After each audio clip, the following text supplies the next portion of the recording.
Number 10 Ravi Bishnoi. Lucknow super Giants star spinner Ravi Bishnoi ఈ season IPL లో చాలా దారుణంగా పర్ఫామ్ చేశాడు. 2025 ఐపీఎల్ లో మొత్తం 11 మ్యాచ్లు ఆడిన బిష్నోయ్ కేవలం 9 వికెట్లు మాత్రమే పడగొట్టాడు. ఎకానమీ చూసుకున్నా ఆల్మోస్ట్ 11గా ఉంది. రవి బిష్నోయ్ దారుణంగా ఫెయిల్ అవడం వలన మిడిల్ ఓవర్స్ లో లక్నో బౌలింగ్ కొంతవరకు వీక్ అయిందని చెప్పొచ్చు. Number 9 Nitish Kumar Reddy. Sunrisers young all rounder Nitish Kumar Reddy ఈ సీజన్ ఐపీఎల్ లో తన పేలవమైన ప్రదర్శనతో అందరినీ నిరాశపరిచాడు. అటు బ్యాటింగ్ లోనూ ఇటు బౌలింగ్ లో ఎటువంటి ఇంపాక్ట్ చూపించలేకపోయాడు. 2025 ఐపీఎల్ లో మొత్తం 13 మ్యాచ్లు ఆడిన నితీష్ కుమార్ రెడ్డి కేవలం 182 రన్స్ మాత్రమే స్కోర్ చేశాడు. స్ట్రైక్ రేట్ 120 లో ఉంది. బౌలింగ్ చూసుకున్నా 2 వికెట్లు మాత్రమే తీయగలిగాడు. ఈ సీజన్ లో నితీష్ కుమార్ రెడ్డి ఫెయిల్ అవడం వల్ల కొంతవరకు ఎస్ఆర్హెచ్ బ్యాటింగ్ ఎఫెక్ట్ అయిందనే చెప్పాలి. Number 8 Ramandeep Singh. Kolkata Knight Riders team young all rounder Ramandeep Singh ఈ సీజన్ ఐపీఎల్ లో మంచి పర్ఫార్మెన్స్ ఇవ్వలేకపోయాడు. లాస్ట్ సీజన్ ఐపీఎల్ లో బాగా రాణించిన రమన్ దీప్ సింగ్ ని కోల్కతా మేనేజ్మెంట్ రిటైన్ చేసుకుంది. అయితే ఈ సీజన్ లో మాత్రం రమన్ దీప్ కేకేఆర్ కి హ్యాండ్ ఇచ్చాడు. 2025 ఐపీఎల్ లో మొత్తం 11 మ్యాచ్లు ఆడిన రమన్ దీప్ కేవలం 47 రన్స్ మాత్రమే స్కోర్ చేశాడు. ఇది తన ఐపీఎల్ కెరీర్ లోనే వరస్ట్ సీజన్ గా మిగిలిపోతుంది. Number 7 Rinku Singh. Mega auction కి ముందు కేకేఆర్ మేనేజ్మెంట్ అందరికంటే ఎక్కువ మొత్తం ఇచ్చి రిటైన్ చేసుకున్న ప్లేయర్ రింకు. కానీ ఈ సీజన్ లో రింకు సింగ్ పర్ఫార్మెన్స్ మాత్రం కేకేఆర్ ని చాలా నిరాశపరిచింది. 2025 ఐపీఎల్ లో మొత్తం 13 మ్యాచ్లు ఆడిన రింకు సింగ్ 29 యావరేజ్ తో 206 రన్స్ మాత్రమే స్కోర్ చేశాడు. డౌన్ ది ఆర్డర్ లో రింకు సింగ్ ఫెయిల్ అవడం వలన కేకేఆర్ కి అవసరమైన ఫినిషింగ్ దొరకలేదు. Number 6 Ravichandran Ashwin. Senior spinner Ravichandran Ashwin కూడా చాలా దారుణంగా విఫలమయ్యాడు.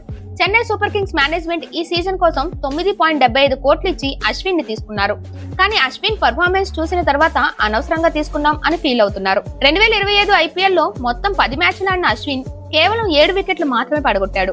మొత్తం అశ్విన్ ఐపీఎల్ కెరీర్ లో చూసుకున్న ఇంత వరస్ట్ సీజన్ ఇంతకు ముందు లేదు. నెంబర్ 5 ధ్రువ్ జురేల్. రాజస్థాన్ రాయల్స్ తరపున ఆడిన యంగ్ ప్లేయర్ ధ్రువ్ జురేల్ కూడా ఈ సీజన్ లో ఫ్లాప్ అయ్యాడు.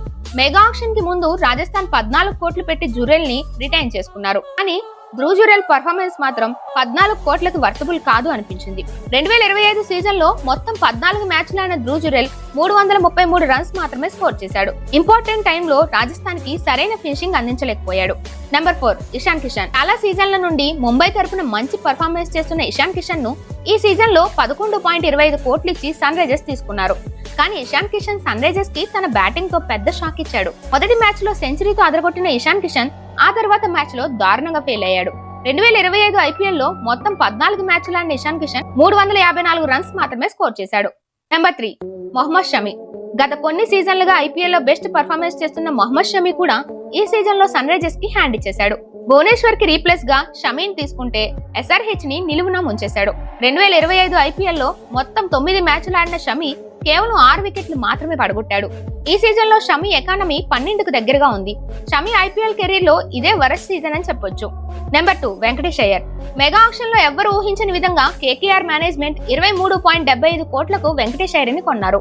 కానీ ఈ సీజన్ లో వెంకటేష్ అయ్యర్ పర్ఫార్మెన్స్ చూస్తే వాళ్ళు ఎంత పెద్ద తప్పు చేశారో వాళ్ళకే అర్థమవుతుంది.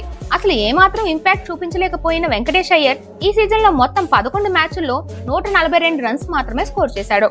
నెంబర్ 1 రిషబ్ పంత్. మొత్తం ఐపీఎల్ హిస్టరీలోనే హైయెస్ట్ ప్రైజ్ 27 కోట్లు దక్కించుకున్న రిషబ్ పంత్ మీద లక్నో మేనేజ్మెంట్ చాలా ఆశలు పెట్టుకున్నారు. కానీ ఈ సీజన్ లో రిషబ్ పంత్ తన కెరీర్ లోనే ఎప్పుడూ లేనంత విధంగా స్ట్రగుల్ అయ్యాడు. లాస్ట్ మ్యాచ్ లో సెంచరీ తప్పితే ఏ మ్యాచ్ లో కూడా సరిగ్గా పర్ఫామ్ చేయలేకపోయాడు. 2025 ఐపీఎల్ లో మొత్తం 14 మ్యాచ్లు ఆడిన రిషబ్ పంత్ 269 రన్స్ మాత్రమే స్కోర్ చేశాడు.